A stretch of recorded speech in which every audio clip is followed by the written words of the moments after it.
Do you come every year? Every year I have a box. I've had it for, I guess, 30 some odd years, maybe more. How do we get a box? Pay. Yeah, okay. That's what I thought you were going to say. Isn't it nuts, You don't though, have to- this year? It's packed. Well, this year it goes to Serena. Yeah. You know, every once in a while something comes along like a Serena, and it just blows out of the water. So, Did you think 25, 30 years ago, when you were negotiating the construction of Arthur Ashe Stadium, that you would have an event, that the U.S. Open would be like this? That someone, I mean, look, Serena was playing then. right. That's pretty remarkable, It is right? remarkable. 25 years. Yeah. You know, it's interesting. I was sitting in my box, and saying, I want to represent this organization. It's going to be. This is the biggest thing that's ever happened in New York.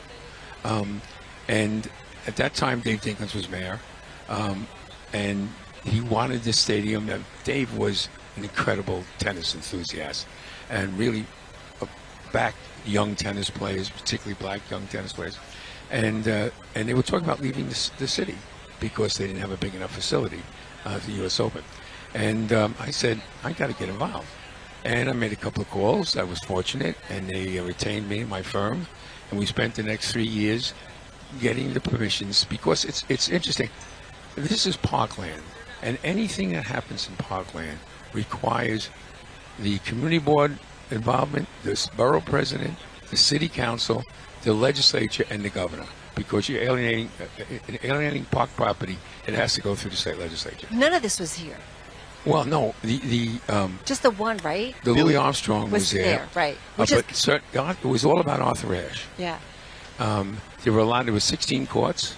Now you got to remember, 48 weeks out of the year, average people, juniors, seniors, are using the best courts in the world. So it's a fantastic thing, but they needed more room.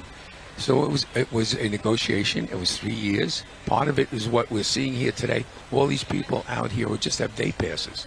It was required that they would have a minimum day passes for people who can't afford the seats in the stadium. If I can, I'd like to tell you a story about Arthur Ashe. Sure, please. So we had to go to the 4 community planning boards that circle and involved with the Flushing Meadow Corona Park. And Arthur Ashe said he wanted to come and convinced them that it was the right thing to put this stadium here in this park. And he told the story of him growing up in Richmond, Virginia, where he was playing in a public park, and he was mentored. He would never have been able to be who he was in tennis had it not been for a public park. Mm-hmm. And when he won the U.S. Open at the Westside Tennis Center in Forest Hills in '67, he couldn't be a member of that club. So he won the Open at a club that he couldn't be a member of. And he would tell that story of this kid growing up, and anybody who had any doubts that this facility belonged in this park, that ended it. It was incredible. And he's such a gentleman.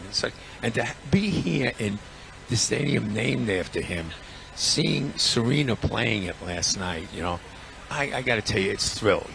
And it is the best deal of any arena in the country. The money that comes to the city with no expense to the city. I want to make sure I understand this. Arthur Ashe died in 1993. Yes. So that's planning for this was that long ago? Yes, it was. 1990s. It was, no, he didn't die in 83. 93, yeah. David Dinkins was mayor from 89 to 93. Yeah. And it was his final act that he signed the stadium. And Arthur was out there already suffering, but you couldn't tell. That brings back, he making me a lot of memories of being there. But so the question was, did I ever think it would be like this? I never doubted it would be incredible. Did I think it would be multi-incredible? This is it. So you talk about three years of negotiations? 3 years. So what was the most difficult part of that? I can only imagine, because major cities are very protective of their parkland space, as they should be, right? They should be.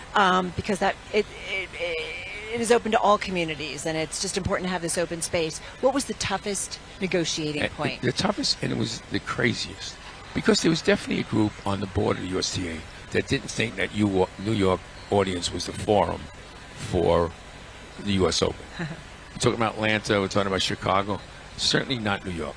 They didn't like who sat in the bleachers, whatever the reasons were, and they wanted to leave. There were any excuse to leave. So the issue then became the flyovers, the planes that land at LaGuardia, a stone's throw from this tennis stadium. Now, I happen to be a pilot, too, of my pilot's license, and I know a lot about flying.